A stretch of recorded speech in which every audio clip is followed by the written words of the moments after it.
อีกแล้วสินะทำไมชีวิตมันถึงได้เหนื่อยขนาดนี้นะพ่อหนุ่มดู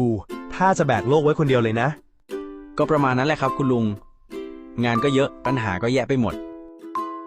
ลุงเห็นพ่อหนุ่มมานั่งตรงนี้หลายวันแล้วนะดูท่าจะหนีอะไรมาหรือเปล่าผมแค่รู้สึกว่าทุกอย่างมันยากไปหมดครับอยากพักบ้างชีวิตคนเราก็เหมือนการเดินทางนั่นแหละพ่อหนุ่มบางทีเราก็เจอทางราบบางทีก็เจอทางชันแต่สุดท้ายเราก็ต้องก้าวเดินไปข้างหน้าผมอยากเลือกทางที่ง่ายๆบ้างครับคุณลุงทางง่ายๆมันมักจะพาเราไปไม่ถึงไหนหรอกพ่อหนุ่มบางทีสิ่งที่เราอยากหนีคือสิ่งที่เราควรเผชิญหน้าต่างหาก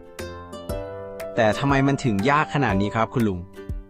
รู้ไหมว่าเรื่องที่ทำได้ยากกับเรื่องที่ควรท